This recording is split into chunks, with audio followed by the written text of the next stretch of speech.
Previously on podcast Without Pretense. 1, 2, 1, 1, 2. Why do you want to know what I had for breakfast? I mean, I just had, oatmeal and with raisins in it, which I don't know why because I don't like raisins. I'll totally have time to see Star Wars. I have no reservations about seeing Star Wars. Hi, I'm Jonathan Strickland. I'm Maya Zakhtar. And I'm Eric Sandine. And we are still the future best podcast of 2014. We will get there. Yes. Because, I mean, there's not a lot of other candidates up for that. No. At this point. No, people would say that ship has sailed. We don't care. We're standing by the docks, hands over our hearts, ready to board at any moment. Shouldn't that ship be like anchored and like it's already all set, or has it been like at the bottom of the Pacific? Who knows where that ship is right now? Wherever that ship is, we're gonna go find it. Yeah, there's a good chance that whatever podcast was named the best podcast of 2014 isn't even on anymore. So you might as well fucking give the title to us. What if we just change our name to whatever the top podcast was for 2014? And what if we just change our name to Best Podcast of 2014? I kind of fucking want to do that now. It would be amazing. let's see if we can get best. Episode 151, we'll switch it over to Best Podcast of 2014. I like this. We should look up who was actually voted Best Podcast in all of the voting things, just to see who we're going to piss off with that one. I like the idea of the title change more and more every passing second. But to be fair, I am also sleep deprived and not thinking clearly. I can't wait to get to episode 151 now. Because after we break, we just smash our heads open with Rock and Roll Frankenstein. We're burning the show to the ground. Yeah, we need to rise from the ashes. And we'll rise with a new... Because we need to burn the show to the ground at this point. Like, we're pretty close. It's to the ground already. I have to admit, this show has gone on, not this particular episode, but the show in general has gone on way longer than I would have given it credit for, particularly considering we've already changed the name of it once. Yeah, so I think... you need a rebranding every now and then. I was watching Bar Rescue. You're supposed to rebrand your bar every 7 years, and we know podcasts are like dogs, so like every year is like 7 years. I'd say like every 6 months is 7 bar years. six months in podcast world is the equivalent of 7 bar years. Well, yeah, so we're gonna rebrand. So that's why it'll be called Bar Rescue next year. Yeah, no, that'll be after we're best podcast of 2014. I hesitate to even ask this because I think I know what the answer is going to be. Don't even ask it. Have either of you bothered to watch Redeemer yet? I am stabbing you both in the face. I think we got a title. I didn't even know that's what the question was. Stabbing you in the face is probably something that happens in Redeemer, but it's been so fucking long since I've watched it, I can't even remember. Let me add that to my queue here. Oh, it's in my queue? Are you fucking shitting me? It's in there. Add it to my queue. Jonathan, what you're saying is you've forgotten more about Redeemer than we have ever known. Yes, because you haven't watched any of it yet. So by definition, I've seen 3 seconds of the damn thing. 3 seconds. What's fantastic! I've seen the whole thing. I've seen Star Wars twice. I've only seen that once. I need to see it again. Eric? I have thoughts about it. Eric, what about you? Yeah. You haven't seen it yet? Actually, the plan was if we didn't record tonight, I would go see Star Wars. You picked this over Star Wars? In the face. Wait, are you flying out to Vegas next week? No, that's not happening. No. Okay. Well, it's good to finally get a confirmation from you. Yeah, driving out. Are you walking there? Hitching? I'm going to take Bart as far as it'll get me to Vegas. You're breaking the hearts. Somewhere around Pleasant. You're breaking the hearts of our dozens of listeners that there will not be a live, an actual in-person gathering of Podcasts Without Pretense recorded at Vegas. Well, I got to save up for the plane ticket to whatever theater we rent for Rock and Roll Frankenstein. So That's true. We got to do that. We have to rent out a theater. And we'd We fly in also- everybody. Probably pay for some great fire insurance because I plan to burn that fucker to the ground too. Well, I mean, I think the lowest budget item. Can we run it for 6 months? The lowest budget item I think in our procurement will be the procurement of the rights to Rock and Roll Frankenstein, because I'm pretty sure probably doesn't cost that much because nobody wants to be associated with that. We might just buy it outright. What episode are we on right now? This We got to one. be close to 140 by now. I will check, because why not? I mean, the show so far has been us talking about the show and changing it, rebranding it, and now I'm looking up the show. This is On pretty the much what we do, internet. though. As we do a show where we talk about the show we're on. Right. I like this idea. So this is episode 138. Okay, we're not quite at 140 then. That would be right. That's somewhat of a comfort.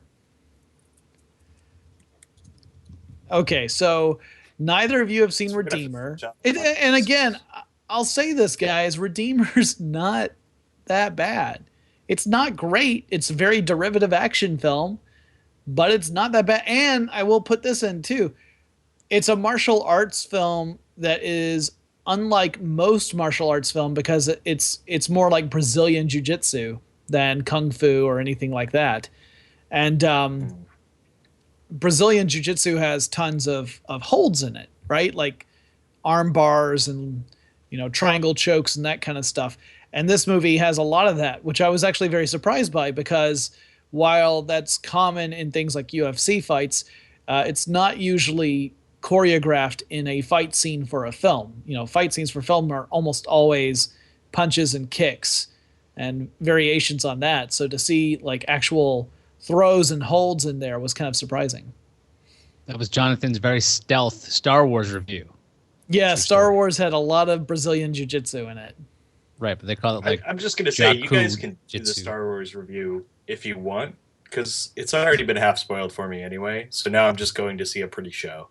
Well, I would never talk about spoilers anyway. Like, I've been really good about not doing that in general, just from general respect of people who have a true love for the franchise but haven't had the time or opportunity to see it. Because I mean, it was a movie series that I grew up with, so it meant a lot to me. And I know how disappointed I would be, not angry, just disappointed if someone were to spoil it for me. So I don't want to be that guy for somebody else. I will say, however, I liked it, but I found the movie frustrating. Not to the point that some fans have gone, like some of the weird criticisms that some fans have thrown at Star Wars, but there were at least a few things that bugged me about that movie. But in general, I liked it. As you must have liked it. Eric disappeared. That's how much Eric does not want to listen to spoilers. I wanted to know how he didn't have any spoilers shown to him yet, because if he's had it half spoiled. Well, how? I'm guessing what that means is that at least one of the big reveals has already been revealed to him. Yeah, like the there are a couple. There are a couple in the movie. I realize I have to. Hey, Eric's back. Yeah. So how did you avoid having the movie half spoiled anyway? How did I avoid? How was it that you got half spoiled but not all the way spoiled? Oh, I forget what I was reading. I was reading something, and they made an allusion to what happens in Star Wars, and I was like, damn it! So Eric, you gotta just learn. A random reading will bring you nothing but pain. I was reading a completely unrelated article. That's a very trollish thing to do, though, to throw in like a casual Star Wars reference in an article that is not about Star Wars. Yeah. That seems like a kind of a shitty thing to do. Yeah, like it wasn't even on Twitter. Like I expected it from Twitter. I expect Yeah. Twitter to do those things. Sure. But, yeah. Well, we had, and I know we weren't the only ones, because I've seen it repeated in other online communities. We had people on some of our Facebook pages for the stuff brands, because I work for How Stuff Works, in case you didn't know. But we had some folks on some of the stuff brands share spoilers on the Facebook pages. So we had like our administrators for the various Facebook pages going through and removing them and blocking people and putting filters on their Facebook page so that spoilers could not be posted there. They wouldn't show up, right? Like you were trying if it had any of the words that were in the filter, it just wouldn't show up. And I never had to do that. Tech stuff doesn't have a huge Facebook following, and the people who were following were not being dicks, so I didn't have to go in there and do that. But I've heard other communities really had to, like apparently the Rooster Teeth folks, there were people who were leaving spoiler comments just in their YouTube videos, and so they had to go in and put in filters. And one of the people who was in charge of the community actually said that she took down the names of every single person who left a spoiler, and her plan is to get a pre-screening of episode 8 and then spoil it for all of them specifically. That's pretty awesome. That's quite That's quite the vengeance. I think what we are dancing around though is the most important thing that's hanging over our heads. Eric, last week, how was dinner? It was good. Yeah, I was in Sacramento. Dinner was fine. Like, you mean for the whole week? No, we mean for the day when you made day. reservations and you couldn't be here. You had forgotten that you had made reservations. We went to a Peruvian place in the Mission. It was great. It was amazing. Okay, good. I'm glad that it was worthwhile, because if it had been like, it's okay, I'm like, oh, so you missed the show for an okay dinner? No, it was amazing. Good. All right. Well, then that's justifiable. I would miss this show for an amazing dinner. You haven't missed this show for 12 weeks now, Jonathan. As you were crowing about earlier, since this show has been on. Even when our show would be off the air for like 3 or 4 weeks straight, I didn't miss the show. I'm just going to pretend. Here's what I'm going to pretend that actually means. I'm going to take it literally. That Jonathan would show up to his office, sit there, talking to a microphone with headphones in, just doing the show by himself without Suncast actually producing it. Because he just wanted to stay ready. That's how I'm going to take that. This is probably not. Otherwise, he's being a dick. What was that? I mean, probably not that far off from the truth. To be fair, he doesn't need much to play off of. So it would probably be just as good of a show. I occasionally need you guys to say something while I inhale. Just think of it as the Comcast lag, and you're waiting for it to catch up, and then boom, he's back. God damn it! You know what? That's one thing I do have to say is that I have given Comcast endless amounts of shit for the admittedly terrible service that I've had over the last like 7 months. But one thing I can say is ever since that guy came out and tuned the router, whatever it was, reset it, I have not had any real issues. Like we've had some issues that were neighborhood wide, so it wasn't just us. And that somebody's getting paid by Comcast now. I know what's going on here. I wish. We got the sponsorship. Oh, right. Jonathan specifically. Now I'll be like, fuck you, Roof. That'll be my other thing that I'll say. No, it has worked, but I shouldn't be like praising a company because their service works, right? Because it's supposed to work, right? I mean, like I don't think anybody thinks there's no other service where like the interruption or a spotty regularity would be acceptable. Could you imagine if your plumbing or electrical were like that? You'd be like, you know what, Con Edison? You know, I don't care if I can have up to 100. I didn't know if I can have up to 24 hours of electricity. I don't want 6 or 8 or whatever the hell you want it. Right. or Like, very low watt. we're providing you 5 times the amount of electricity you asked for on the hours when you're not in your home. Fantastic. Thank you, electric company. See, that doesn't work there, but Yeah. Comcast. No, I am glad that I can actually be on a show with you guys and not have my connection just cut out. This is exactly where it should do that.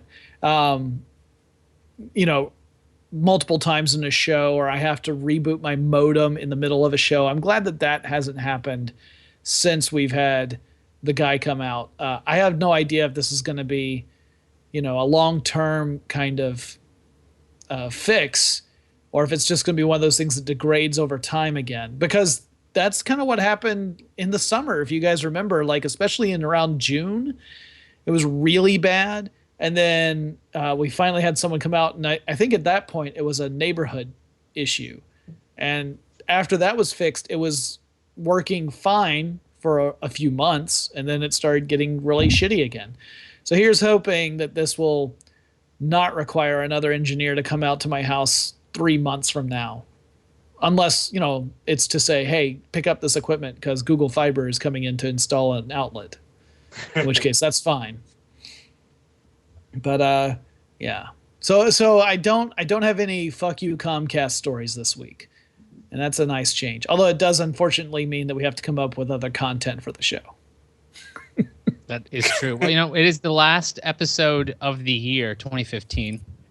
So, yeah, well, I think I should have done, for 2 things. One, I should have remembered to listen to an old episode and pull quotes for you guys, because I haven't done that in the last few episodes, and I need to get back into that habit. Just to quiz you on who said Don't what. listen to this show. Yeah, we don't need you as one of our listeners. We need every listener we can get. And then the other thing I wish I had done is suggested, hey, why don't we all make up fake favorite moments from 2015? Like, it's the best of 2015 podcast without pretense. And then we just literally make up conversations that never happened. We could still do that, although I think the audience might get wise about that. The gag might have been spoiled. Well, I mean, that's assuming somebody's paying attention throughout the linear part of this. Like, they're actually linearly paying attention. Maybe they're tune in, tune out. Here's hoping. I love the idea that our listeners pass in and out of consciousness as they consume our show.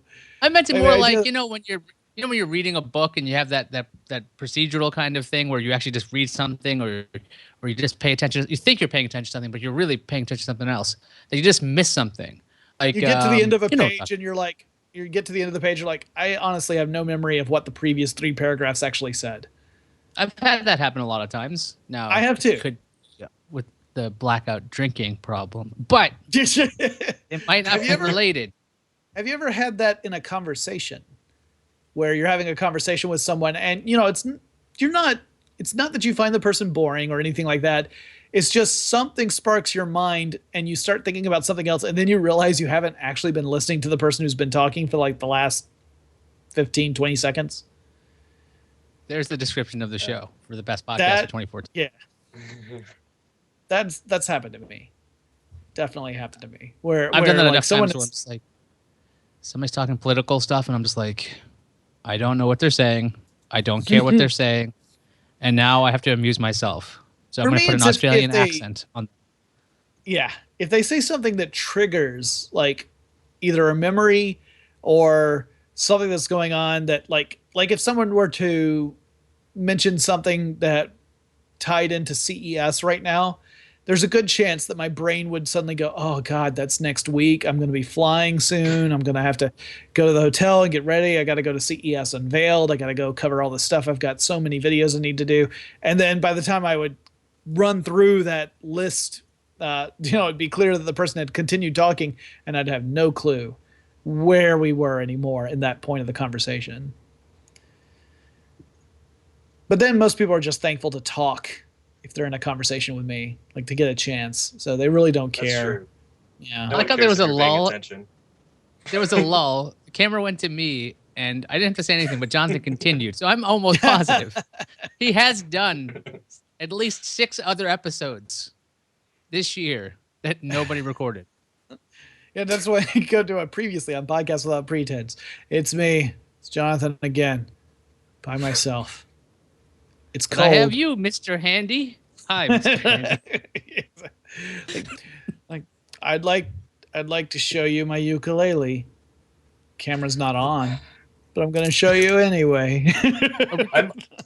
I'm almost certain I could make an episode where I just cut up Jonathan talking to himself, and it would be perfectly coherent. I kind of want to try that. Do an episode where all 3 panels are just me wearing different shirts.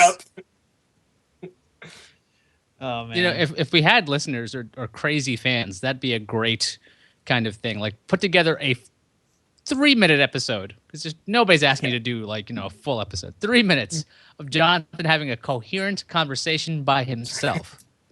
Especially one where I'm not talking angry. I get angry at least at one of the other me's. Bonus points if one of the Jonathans gets angry at the other Jonathan.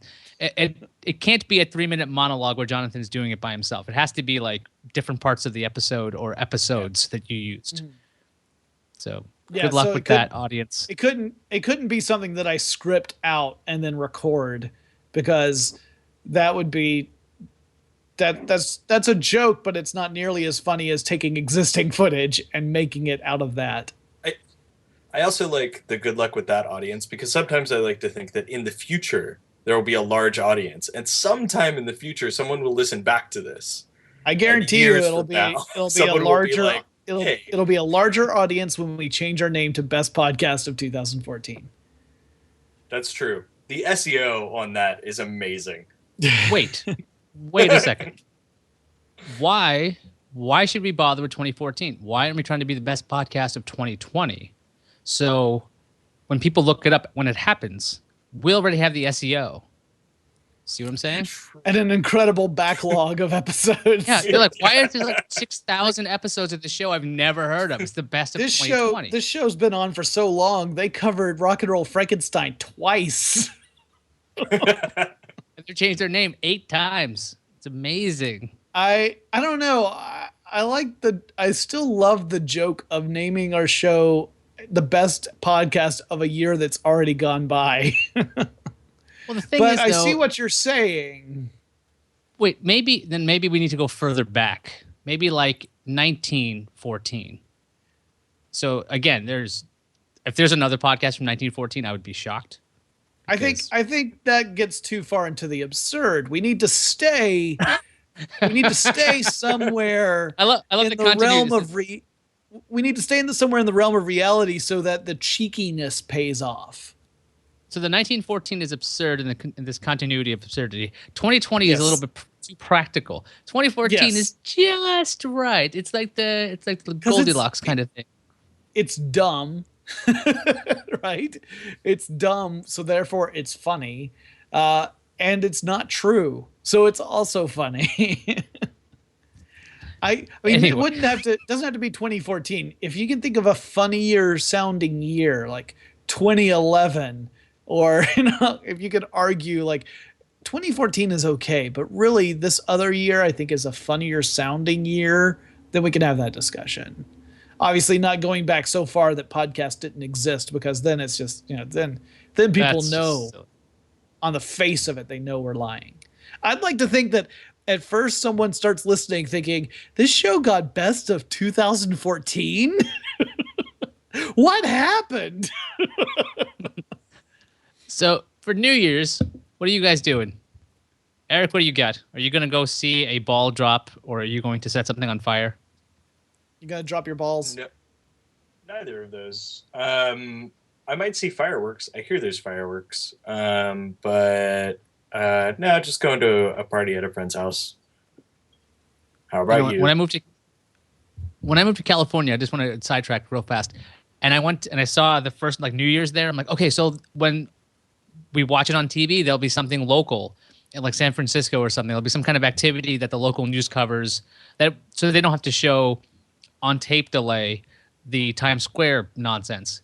And I was shocked that no local station had anything going other than the regular national programming. I was like, what the fuck? I mean, like San Francisco is a big place. They should have their own thing. I'm sure they do somewhere, like in the city. There's a big thing, but it's not covered by local news. Freaking Boston, when I lived there, the local news would be like, "Yeah, Dick Clark's on that channel, but fuck that. We're gonna go to First Night over here." I'm like, "Wow, that takes guts." So I was shocked to find out there's nothing there. I'm going to the circus.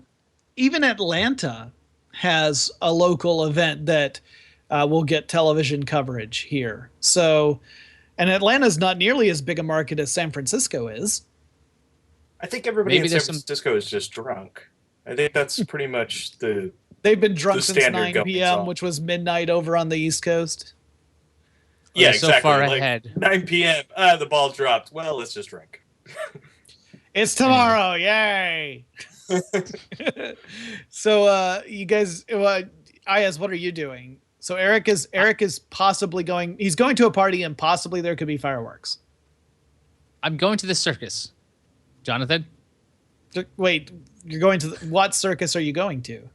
I'm going to the Big Apple Circus. It turns out they have a New Year's show. Starts at 9:30. Do they drop an elephant? If we get rowdy enough, I guess. But the thing is, it goes on for like the 2 hours, and what happens at midnight, they invite everybody to go into the actual ring, and they have the band play, and they hand out champagne and cider to the kids. Well, not champagne and cider to the kids. Champagne to the. Here's your champagne and cider. You're get drunk now. Welcome to the carnival life, kid. Figure out which one is which. The champagne goes to the adults, I would assume, and cider to some kids, I would assume. And there's supposed to be a band playing, and that's how you ring in the new year. And I thought, hey, that sounds crazy, because who the hell does that? So, and this is taking place in New York. Yeah, it's around where I live. So if you're in the Upper West Side and you're like, hey, I don't want to watch the circus, I want to see the back of the guy's head from Podcast Without Pretense. That's me. And it's not Jonathan. The one with hair. Right, it's totally different, slightly different color. It's interesting because it'd be nice to pass the back of the head torch to somebody else. Well, yeah, the back of this. Let's see. I'll just do this. Excuse me. Okay. So lifelike. Good. Okay, that was it. That's the. I hope make sure that's the thumbnail. Okay. So you're going to the circus. To your future listener, if you need that again, just let us know. So we got Eric's going to a party, and then fireworks. Ayaz is going to a circus where they're serving kids champagne and cider, and I'll be going to an early show at Dad's Garage Theater. They have a brand new theater now. This is the theater company I love dearly that 2.5 years ago lost their theater. They were their landlord decided to sell the land to a developer, and so they ended up having to hear more about that. You can listen to episodes from 2 years back. Yeah. So they left and they took up temporary residence at another theater and shared space with that other theater, which meant they couldn't do nearly the number of shows they used to, and they also couldn't do all the types of shows they used to because it wasn't their space. So they couldn't do anything that could be potentially messy because they didn't, they were kind of guests in someone else's house, essentially. But now they have their own permanent space. I already got to see a preview show earlier this month that was just for people who were backing at a certain level when they did the crowdfunding for their show. But they're doing 2 New Year's Eve shows, one at 8 p.m. and one at 10, or maybe it's 7:30 and 10, something like that. And so we're going to go see the earlier show. And then after that, we're probably just going to come back here. And assuming my roof is done, because I'm having lots of work done on it and all the decking is torn up right now.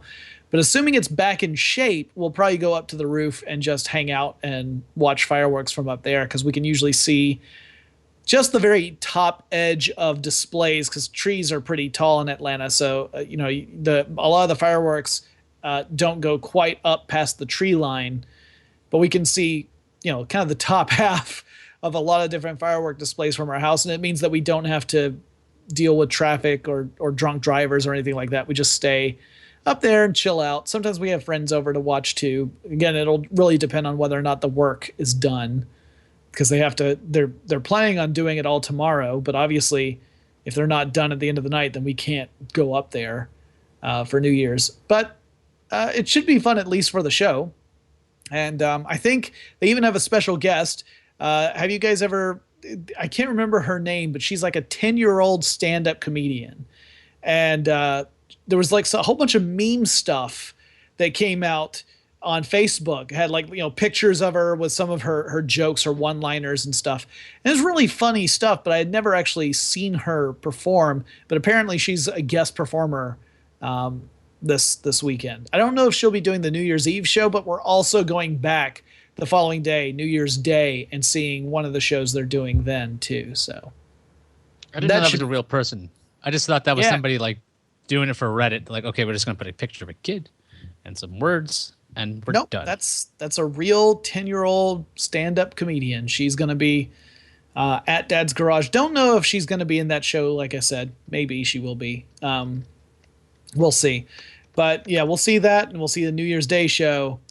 But yeah, otherwise, it's just going to be pretty low key. It's been a very stressful December, so we don't really want to put ourselves through more stress.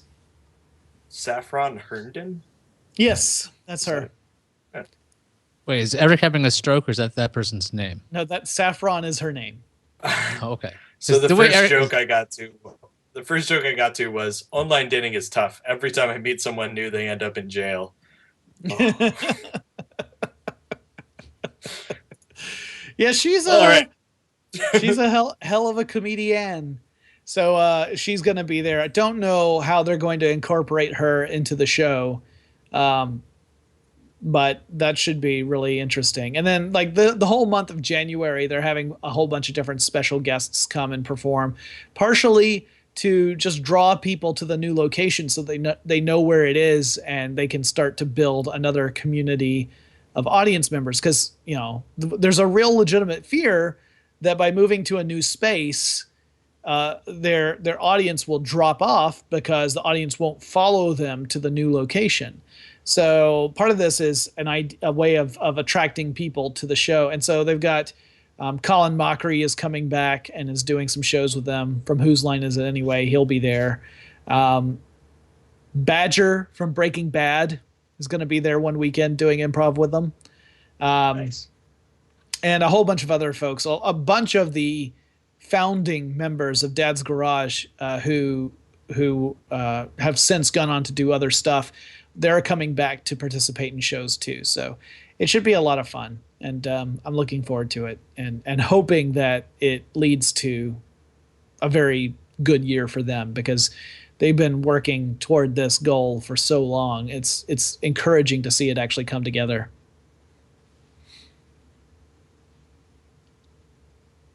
Okay, fuckers. See, just seeing how long it'll take Jonathan to have that conversation by himself. Great for the audio listeners who just we're just making sure that we have a break in the audio, so when somebody comes back and edits it, they have a clean break.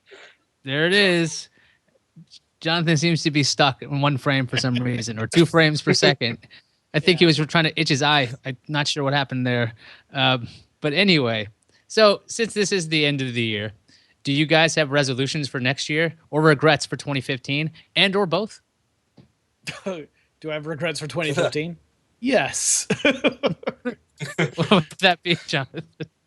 Mostly that I didn't be more of a hard ass when the roof leak issues started popping up, so that I could have had it fixed before the massive flooding.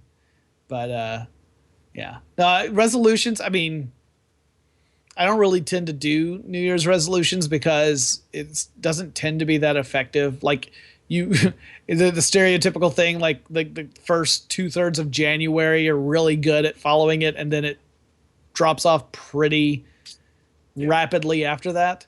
But I do want to do more exercise and watch my diet better, and maybe drop a person's worth of weight. Hopefully a small person's worth of weight. It's like, drop a whole person. A whole Jonathan Strickland has been removed from Jonathan Strickland. That's That's a problem. It's a metaphysical issue. He's now one with the universe, I guess. Yeah. How about you, Eric? Eric, what about you? I want to. So I think I'm going to try to become a notary public. It's a goal. No, You'll I was always be in demand. Exactly. I was talking to one of my friends earlier about just like making this the year of how many titles can I add to a business card that don't actually take me much time. Like that actually like, do something. Like ordained minister, notary republic, that kind of thing. Exactly. Yeah. Like just see what I can do. Maybe one every 2 weeks. Like if it takes longer than 2 weeks, then it's not worth doing. I like the idea that you have enough titles so that your business card has to have a fold out so that you can continue going down all the different. And then the question will always be, so what do you do? Well, all of those things. But that's really good. I'm legally able to do all of these things. Right. On a regular basis, I only do maybe like number 3, 7, and sometimes 14. Right. If you're That's getting the other married, business I'll card. pull out 23.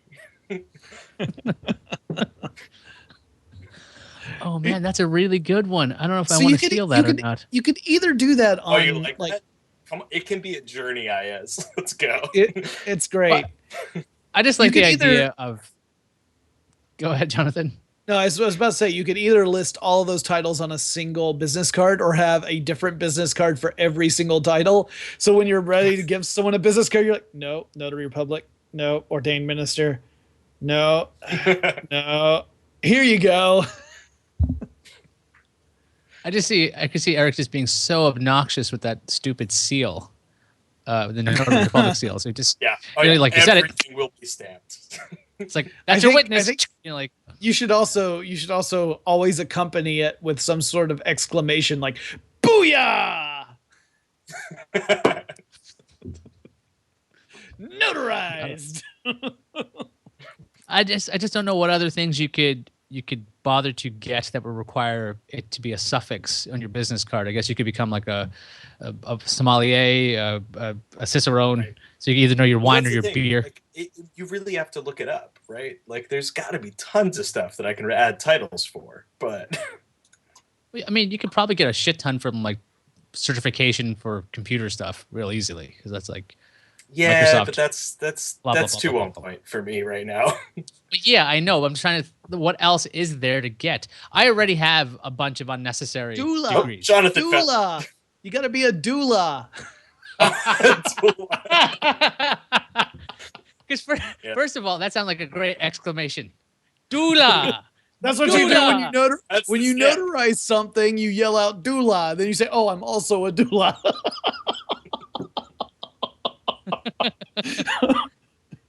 So I guess you could be a life coach as well. That's similar. Life coach is good. Got to get a list of this going. Yeah, I was trying to remember the name. I was like, what the hell is that birth attendant thing called? It's, oh man. Because I was like, you could be midwife, but doula I think is funnier. Doula is that is a funnier word. Yeah. But what else can you be in 2 weeks though? Anyway, I don't have anything. Stretch it out. It's like, if it's like I have to do like 1 or 2 hours of classes a week or something, then all right, maybe we'll take a month. I love your commitment to the joke though. You're like, look, if it takes a little longer because I have to get 12-hour credit hours in whatever. Then I guess we'll push it to a month instead of 2 weeks. I'm like, not that he's not going to do it. He's just like, I'm just going to give myself a little more wiggle room. You could become a white belt in so many different martial arts. You can just put that in there. True. Also a good one. Yeah. I think you just have to show up to a class and they're like, you're a white belt. You're like, cool. That's one. Or you just list the number of classes you've gone to. 2 classes in Krav Maga. That's it. Trained in, so it wouldn't be certified in.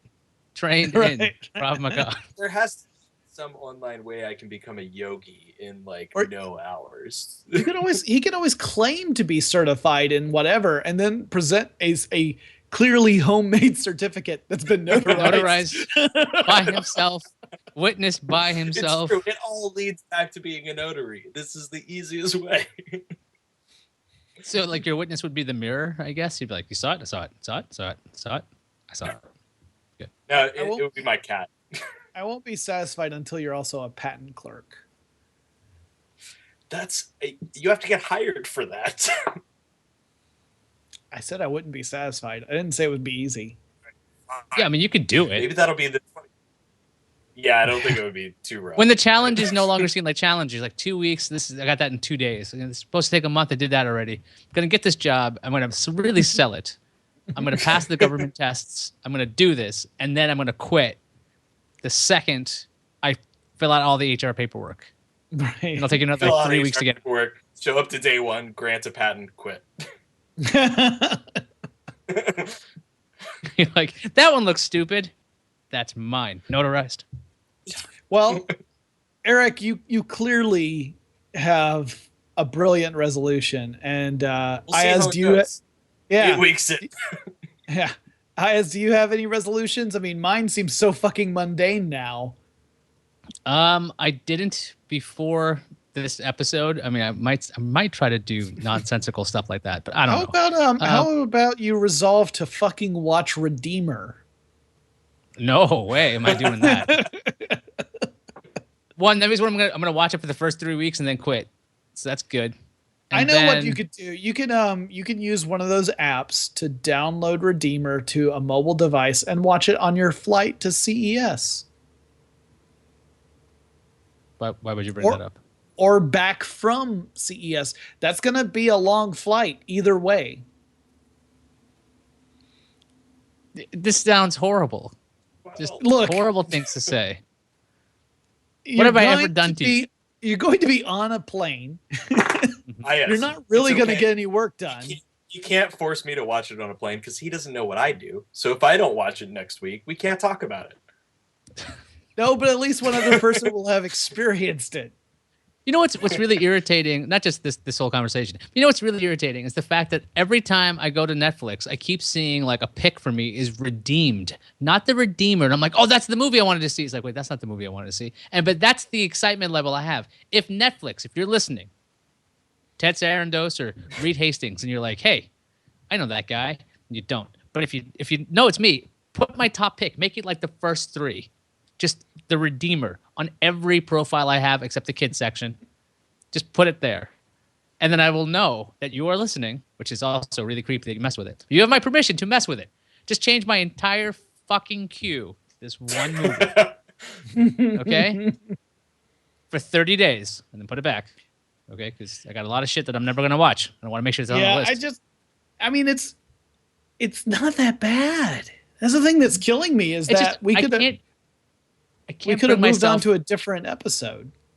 I just can't get excited enough to be like, okay, now I'm finally gonna watch this because I mean it's you know, I'm not gonna tell you that it's exciting enough for you to get over that feeling because it is a very derivative movie, but you know, it's worth seeing. It's not like it's not like some of the movies we've watched where every element of it is terrible. The script is pretty dumb.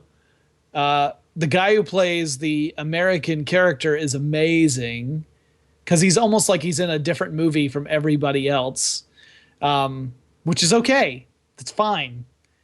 But yeah, the fight sequences are really well done. You should take the time and watch the movie. It's really, and then we can put it behind us.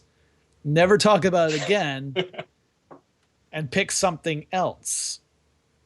I think what's going to happen is I'm just going to pull an Eric Sandine and watch it during the episode. And then I hate when you fuckers do that because you're not really watching. So the whole point of it is to watch without distractions. You start it with a distraction. You're not even either you're not paying attention to the show we're on, which ostensibly is so that people can enjoy listening and or watching it. The You're either fury. not So yeah, paying attention to that. now remember, folks, if you do edit an episode down with Jonathan fighting himself, we will give you a prize. We don't know what that prize is, but I think this episode has provided a lot of great fodder for that. So there you go. He seems very angry. Find any episode where we talk about The Hobbit, and you can find the other half of his arguments. There's about, and then there's it'd be about great 15 of those. Wait a second though, because you in this episode you're literally saying it's derivative, it's not that great. There's a character that seems like it's a totally different movie. You put that against his Hobbit arguments, I think you got something there. I'm not really sure because I don't remember all of the arguments because he's just so full of hatred for that. But I think there's something there. So good luck with that tip. Thank goodness I never saw the third film in that series, or else we would have had at least 6 more episodes of me going off about that. Well, it's like a Peter Jackson movie. How about I want to see if you guys have seen a movie that's actually really good. I watched it finally last night. It was one that I'd been hearing about for months because I had friends and coworkers who really enjoyed it, and it was just one of those things where last night I said, all right, I'm going to finally watch this. So I watched It Follows. Have you guys seen that? I didn't. And actually the funny thing is I saw your thing and then I looked up the cover and I was like, oh yeah, I totally watched that. And then I got home and Liz and I watched the trailer again and I was like, and she's like, we didn't watch this. I think we just watched the trailer and you remember the trailer because I was like spouting off like different things that happen in it. And I'm like, no, we totally watched it. And all of the things that I spouted off were in the trailer. Mm. What about you, Ayaz? Have you seen it? It sounds familiar, but I don't think I've seen it. It's an independent horror movie that came out this year. And the basic premise, I don't want to say too much because it's the kind of movie that you need to watch to really like don't look it up and read stuff about this movie. It's better to see it and experience it without going in with too much early information. But basically the premise begins with a young woman who is passed a supernatural curse from somebody else. And that supernatural curse is there is this otherworldly entity that takes the form of a human, but can be different humans at any given time. So it's not like it's always going to look the same. And this thing is always walking toward its victim, just walking at walking speed in essentially a straight line toward its victim. And if it ever gets to the victim, it will kill that person.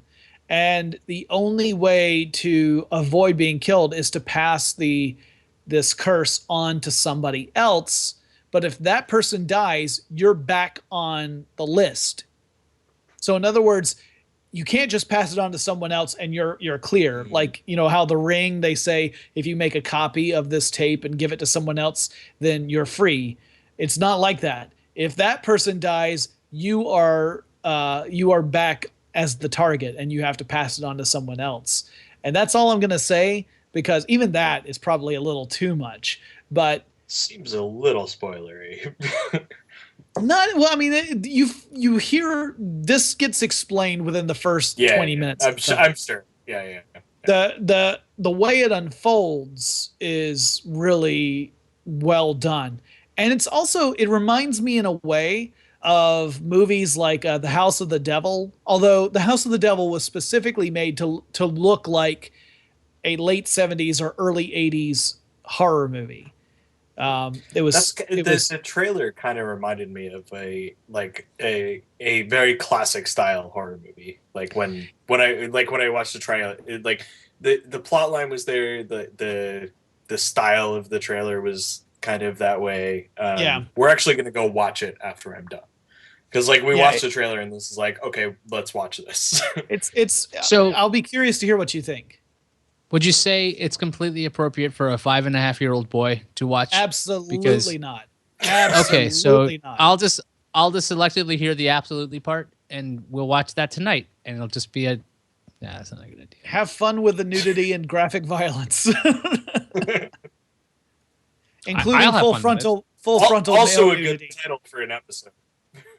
Have fun with the nudity and graphic violence. That's a good title. That's a good title.